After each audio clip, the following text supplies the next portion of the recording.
Fala aí, meu, beleza? Bem-vindos a mais um vídeo aqui daquele canal sobre cinema. Eu sou o Felipe, mais uma vez aparecendo aqui, né? Como eu falei, só quando eu consigo.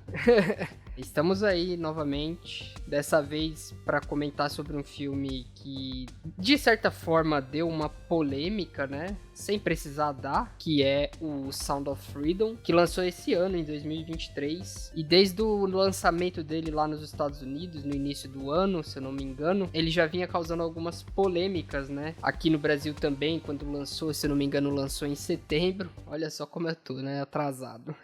É bom até, porque eu consigo falar dele fora dessa bolha toda, né, que teve de repercussão de gente ou amando ou odiando o filme, né, ou associando ele a coisas que não necessariamente tem a ver com o tema do filme, né. Por exemplo, eu acredito que ele sofreu o mesmo tipo de boicote que o Coringa sofreu. Lembra do Coringa lá em 2019? Que o mainstream todo tava falando para as pessoas não irem assistir o filme porque ele fazia apologia à violência ou coisa do tipo. Aqui com Sound of Freedom foi mais ou menos a mesma coisa, né? Ah, não vai assistir porque ele faz uma apologia, né? Ou ele é favorável a uma teoria da conspiração maluca que tem aí, que eu sei lá o que é, cara. Até hoje eu não sei a respeito dessa suposta teoria da conspiração aí. E tem o outro lado também, né? Falando, se você não gostou do filme é porque você é favorável ao tipo de crime que ele denuncia, né? O que também é uma coisa muito...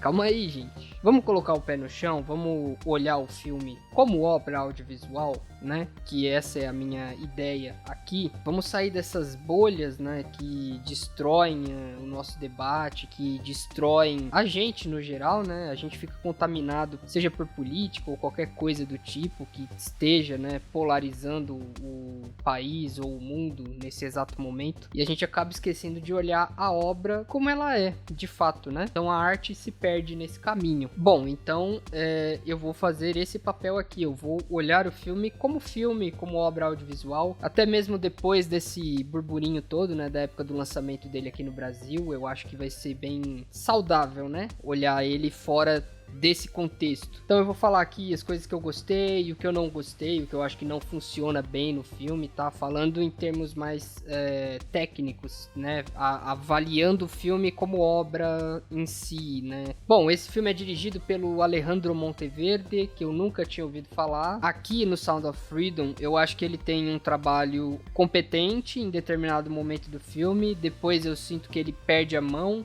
tá? Em algumas horas. Por exemplo, eu gosto muito do primeiro ato do filme, que é quando ele estabelece, né, o personagem do Jim Caviezel, que é o Tim Ballard, né, que é o herói americano, do qual esse filme se propõe a contar a história. Eu gosto muito desse primeiro ato, porque ele estabelece o tom do filme da maneira mais sombria possível, né, e principalmente através da sugestão. Ele não mostra nada explicitamente, né, então você tem ali a cena dele invadindo a casa do sujeito que vende as crianças online, prendendo o cara, né, entrando ali na salinha dos arquivos do cara e encontrando, né, os documentos, as fichas de cada criança que ele já vendeu ou que ele tava pra vender, né, sei lá. E eu gosto que nessa cena é o parceiro do Tim Ballard, né, que tá olhando e você só vê a expressão no rosto dele olhando aquelas imagens e dá pra ver o horror que, né, com certeza são elas. E eu gostei disso porque ele mostrou muito com pouco, né? Aquela coisa do menos é mais. Então você vê o problema, a tensão, aquela coisa horrível, né? Aquela sensação horrível é passada muito bem através da sugestão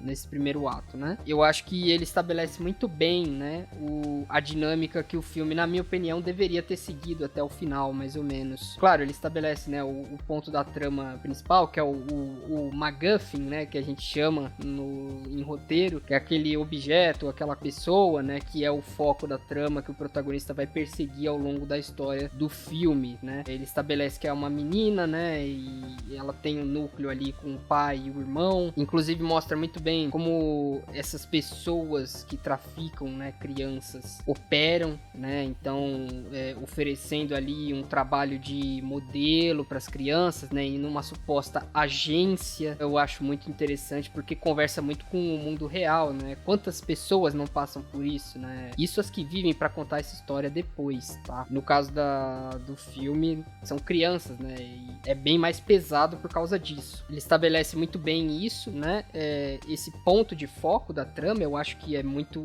bem feito. Os problemas pra mim começaram a partir do segundo ato. Eu sinto que ele é um segundo ato um tanto quanto bagunçado em termos de cronologia. Por exemplo, o filme evidencia o tempo inteiro, né, gosta de falar o tempo inteiro, de dizer o tempo inteiro que ele não teria feito o que fez sem o apoio da esposa, né, então sem o suporte emocional da esposa. Só que o filme em si não explora muito isso, na verdade ele não explora quase nada do suporte emocional da esposa do Tim Ballard. Tem uma cena ali em específico que é um flashback meio fora da cronologia, você não sabe exatamente se ela se passa um momento antes da cena que tá sendo mostrada ou depois dela, então fica meio bagunçado nesse sentido, causa um estranhamento, a mim causou pelo menos. Tem essa cena de diálogo com ela, onde ela fala, não, vai lá, resgata essas crianças, né, é o que você quer fazer, é o que Deus te mandou fazer. Então eu sinto que faltou mais exploração desse lado emocional, né, esse suporte emocional, porque o Tim Ballard, pelo menos aqui a versão do Jim Caviezel, né, que tá muito bem, diga-se de passagem, o Jim Caviezel ele é um excelente ator, né, acho que desde a Paixão de Cristo, ele se mostrou um ótimo ator, né, e aqui não é diferente, ele brilha nesse filme também, né? Então aqui você vê que ele é um Tim Ballard, que ele é um homem quebrado emocionalmente. Ele não é quebrado no sentido de ele ter uma má relação com a família ou com a esposa. O quebrado emocionalmente dele é com relação ao trabalho, né? Então coisas que ele vê, coisas que ele presencia, pessoas que ele prende, né? Inclusive tem uma cena muito interessante que é quando ele tá assistindo a um vídeo de um abusador com a criança e, né, tem um plano detalhe ali do olho dele com a lágrima escorrendo. Alguém pode argumentar que é uma certa forçação, mas não sei, pra mim funciona. Eu acho que funciona, assim, pra mostrar, né, que ele é um cara bem abalado, né, psicologicamente e emocionalmente. Eu acho que faltou muito essa coisa do suporte emocional por parte da esposa, né, no filme, tá? No filme. Na vida real é outra história, né? Enfim, eu não sei por que não exploraram tanto esse lado aqui nesse segundo ato, mas eu senti falta disso. Eu acho que teria feito diferença até na decisão dele de largar o trabalho e de largar a vida confortável dele para ir resgatar essas crianças. Eu sinto que talvez esse lado mais emocional teria feito uma diferença maior. Aí daí pra frente o filme começa a correr com algumas coisas, né? Então, por exemplo, tem um plano dele que envolve a ajuda de um milionário que às vezes ajuda a polícia com algumas tarefas, né? Ele tem uma conversa com o cara e fala, olha, a gente precisa fazer isso. Aí o cara fala, olha, mas pra fazer isso vai ser muito difícil, né? A gente vai ter muito problema, pode dar errado e etc. E aí o filme meio que joga isso de lado e eles conseguem fazer o que eles queriam fazer com uma certa facilidade narrativa, você pode dizer, né? Ele meio que corre um pouco o ritmo com essas coisas. Mas ao mesmo tempo você tem, por exemplo, a introdução do personagem do Vampiro, que é talvez pra mim o melhor personagem no filme, porque ele tem um monólogo muito bonito ali a respeito da motivação dele, né, pra ajudar o Tim Ballard, pra ajudar crianças no geral, né, a sair dessa vida. Ele pra mim é um dos pontos bons desse segundo ato. Tem uma cena ali também muito boa que envolve o Tim Ballard fingindo que é um comprador, né, um abusador, né, e é uma cena bem tensa, inclusive, porque ele tem que mascarar o nojo dele que ele tá tendo naquela situação, porque ele tá com as pessoas envolvidas nesse tipo de crime, né? Então ele tem que se infiltrar ali e fingir que é um deles. Então é uma cena bem tensa nesse sentido. É uma boa cena também, inclusive. Que é uma cena que tá no trailer, né? Que é aquela que mostra ele no meio que na ilha ali, no resort. E aí o cara fala, né, você tá ouvindo esse som? Esse é o som da liberdade. É uma cena boa também, mas é aquilo, eu sinto que falta mais organização em termos de cronologia nesse segundo ato. E enquanto isso, ele tá procurando a menina, que é o ponto central do filme lá que eu tinha dito no início do vídeo. E aí, beleza, termina esse segundo ato, você fica...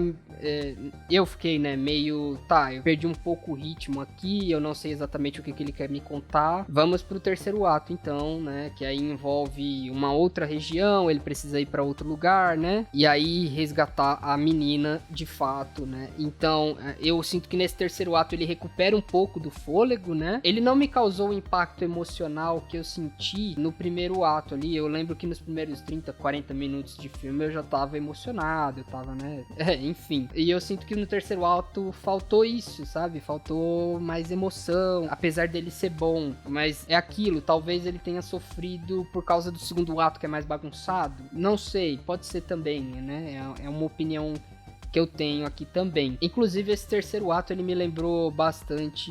Não bastante, né? Mas de certa forma me lembrou o Beasts of No Nation, com o Idris Elba, que é um filme da Netflix. Que também envolve crianças, mas é uma outra temática, né? Ele tá falando de crianças sendo cooptadas para grupos de guerra, grupos de guerrilha ali naqueles grupos de guerra civil na África, né? No continente africano. Que é, inclusive, mais pesado. Eu acho mais pesado do que esse Sound of Freedom. Deixo a recomendação também, né? Se você gosta desse tipo de filme. Tá, mas e aí, no fim das contas, qual o diagnóstico, né? O filme, ele é, de fato, essa polêmica toda, ele vale a pena ou não vale a pena, ele é uma porcaria. Olha, eu acho que ele vale a pena sim, eu acho que ele é um bom filme. Como eu falei, ele tem esses problemas, né, que eu comentei. Eu sinto que ele poderia ser melhor desenvolvido, melhor montado, talvez, né? Acho que a edição dele que é um grande problema ali no segundo ato, né, que é o pedaço do meio ali do filme. Mas é aquilo, né, a gente nunca sabe o prazo que os produtores, os diretores estavam tendo pra fazer o filme, né? Então a gente nunca vai saber, a não ser que um dia o diretor venha e fale, não, ó, tem uma versão do diretor aqui que é mais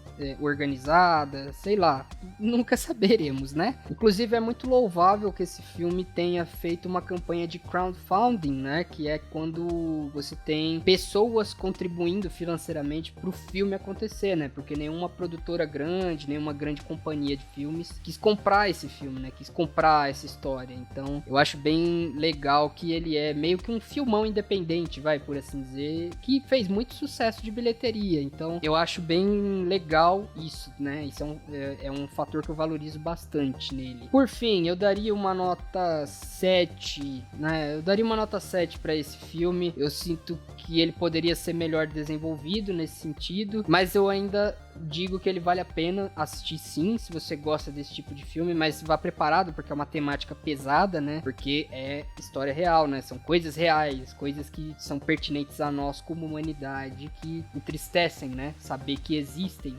essas coisas. Mas ele serve muito bem como um alerta também, né? Para pais e mães aí com as suas crianças. E é isso, né?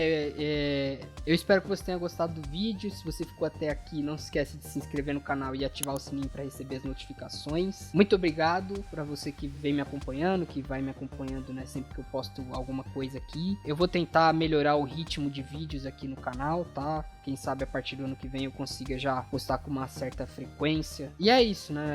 Se eu tiver algum outro filme aqui que eu consiga trazer ainda esse ano, eu vou trazer pra vocês, tá? Não se preocupem. Então, muito obrigado e até a próxima naquele canal sobre cinema. Um grande abraço.